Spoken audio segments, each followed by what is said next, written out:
अभी तक आपने देखा होगा कि तमाम कंट्रीज के अंदर, दुबई और अन्य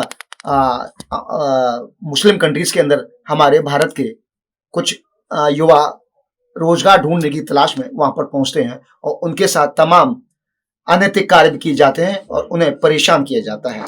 लेकिन अब दक्षिण अफ्रीका से भी एक ऐसी ही खबर आ रही है जिसमें ताज नगरी के एक युवा के साथ इस तरीके की घटना सामने आई है।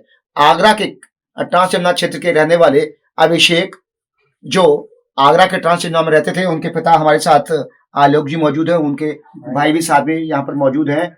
जुलाई को 2024 की जुलाई को वह अफ्रीका रोजगार की तलाश में गए थे और उन्होंने बताया गया था कि उनको एक अच्छा वेतन मिलेगा, इसके साथ ही नौकरी भी ठीक ठाक होगी, करीब 50,000 से ऊपर की वेतन होगा।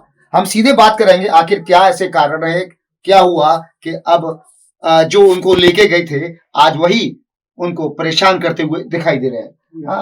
क्या परेशानी आ रही है आपके बच्चे को? परेशानी ये है कि साहब 5 लाख रुपए डिमांड कर रहे हैं और ताकि, और जब मेरे बच्चे छोड़ेंगे और मकान गिरवी रखो, ये रखो, वो रखो, और गाली देते हैं बुरी बुरी। अच्छा, ये बोलते हैं। और आप क्या कह रहे हैं? उनका कहना ये है, जो उनके ओनर हैं जहाँ वो काम करता है, वो हमसे गाली गलौज देता है, कहता है 5 लाख रुपए की डिमांड है जब तुम्हारे भाई को छोड़ेंगे, इससे पहले नहीं छोड़ेंगे। और बोलता है कि सीआईडी में फंसवा देंगे, चोरियां फंसवा देंगे, और आप जो करना है आपको वो कर लो, लेकिन आपको पैसा देना पड़ेगा जब हम आपके भाई को छोड़ेंगे, वरना नहीं छोड़ेंगे। ऐसे ऐसे। और ये मेरा भाई है छोटा, ये वहाँ गया हुआ था। तो अभी तक कोई शिकायत वगैरह की है किसी से? हाँ सर, अभी की है। हम कमिश्नर ऑफिस गए थे, उन्होंने एसीपी सर के पास भेजा हुआ था, उन्होंने वहां पर बोला कि कार्रवाई करेंगे। फिर हम दूसरे दिन भी गए थे, फिर वहां से हमारी कोई कार्रवाई नहीं हुई, तो फिर हम सीपी सर के पास दोबारा गए थे। फिर वहां से उन्होंने बोला कि डीएम साहब के लिए हम वो करते हैं, ऐसा उन्हें हमें वो शासन दिलाया, तो हम थोड़ा वो हुए। उम्मीद है, हाँ उम्मीद है आने की, हमारा भाई आ जाएगा। इनको उम्मीद बिल्कुल लग रही है कि आगरा प्रशासन और सरकार इस मामले में दखल करेगी और इनके बच्चे को, इनके भाई को वापस लेके आएगी। आपने कोई ट्वीट वगैरह भी किया प्रधानमंत्री को लेकर, कोई चिट्ठी वगैरह लिखी है सीएम को या प्रधानमंत्री को? हाँ सर, हमने स्पीड वो डाक घर पे जाके स्पीड पोस्ट कर दिया था हमने, मुख्यमंत्री आदित्यनाथ जी के लिए भी और प्रधानमंत्री जी के लिए भी करा था।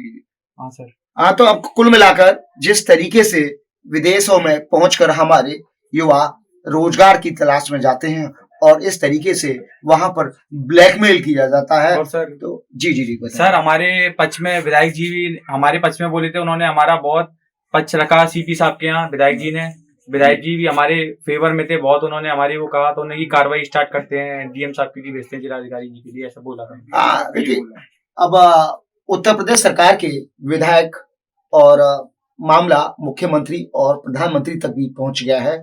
अब उनको उम्मीद है कि प्रधानमंत्री जिस तरीके से दूसरे लोगों की मदद करते आए हैं और जिस तरीके से पहले प्रधानमंत्री के हस्तक्षेप के बाद लोगों ने वापसी की है, उम्मीद जता रहे हैं कि उनका भाई अभिषेक भी इसी तरीके से, किसी भी तरीके से प्रधानमंत्री के हस्तक्षेप के बाद लौट सकेगा।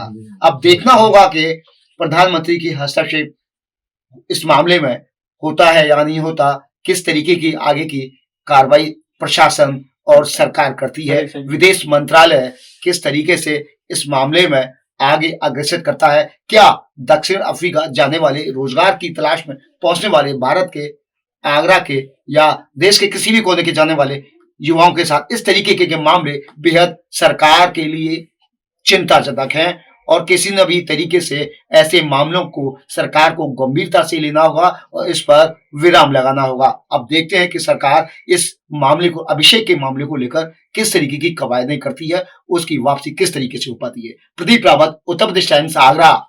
हम हैं देश के दिल, उत्तर प्रदेश की धड़कन, उत्तर प्रदेश टाइम्स।